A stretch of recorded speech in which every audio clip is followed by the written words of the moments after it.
नमस्कार दोस्तों, आज हम बात करेंगे 1999 में हुए कारगिल युद्ध के बारे में, जिसे ऑपरेशन विजय के नाम से भी जाना जाता है। यह युद्ध भारत और पाकिस्तान के बीच कश्मीर के कारगिल जिले में लड़ा गया था। आइए जानते हैं इस युद्ध की पूरी कहानी। दरअसल 8 मई 1999 को कश्मीर के लोकल चरवाहों से इंडियन आर्मी को सूचना मिलती है कि पाकिस्तान की तरफ से कुछ लोग घुसपैठ करके भारतीय सीमा में प्रवेश कर रहे हैं। लोकल चरवाहे से मिली सूचना के बाद बटालिक सेक्टर के लेफ्टिनेंट सौरभ कालिया वहां पेट्रोलिंग करने जाते हैं, लेकिन ऊंची पहाड़ियों पर बैठी पाकिस्तानी सेना ने उन पर ताबड़तोड़ फायरिंग शुरू कर दी और लेफ्टिनेंट सौरभ कालिया और उनकी टीम को पाकिस्तानी सेना ने बंदी बना लिया और बाद में फिर इन्हें मार दिया गया। शुरू में भारतीय सेना ने इन घुसपैठियों को जिहादी समझा और उन्हें खदेड़ने के लिए कम संख्या में अपने सैनिक भेजे, लेकिन सामने से हुए जवाबी हमले और एक के बाद एक कई इलाकों में घुसपैठियों के मौजूद होने की खबर के बाद भारतीय सेना को समझने में देर नहीं लगी कि असल में यह एक योजनाबद्ध ढंग से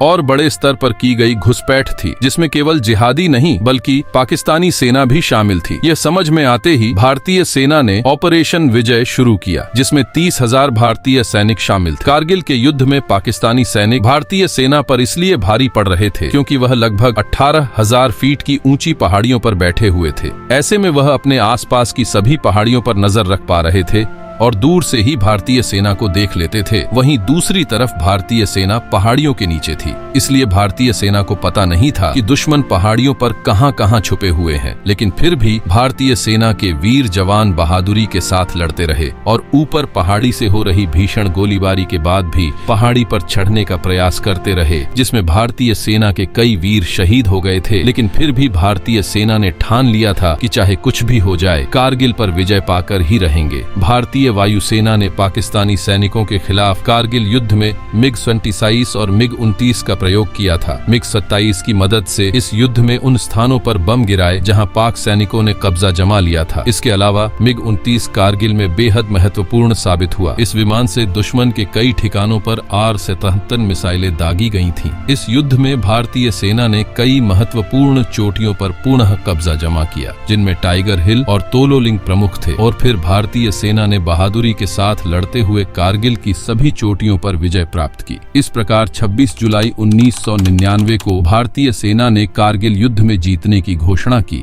इस दिन को हर साल विजय दिवस के रूप में मनाया जाता है। इस युद्ध में भारत ने 547 से अधिक सैनिकों को खोया और 13,000 से अधिक घायल हुए। पाकिस्तान को भी भारी नुकसान उठाना पड़ा और उसकी सेना को पीछे हटना पड़ा। कारगिल युद्ध में भारतीय सेना के अनेक वीर योद्धाओं ने बहादुरी के साथ लड़ते हुए वीर गति प्राप्त की, जिनमें कैप्टन विक्रम बत्रा, कैप्टन मनोज कुमार पांडे जैसे अनेकों वीर योद्धा शामिल थे। तो दोस्तों, यह थी भारत के उन वीर जवानों की कहानी जिन्होंने कारगिल में अपनी मातृभूमि की रक्षा के लिए अपने प्राण न्योछावर कर दिए। अगर आपको यह कहानी अच्छी लगी हो तो इस वीडियो को लाइक करके चैनल को सब्सक्राइब जरूर कर लेना।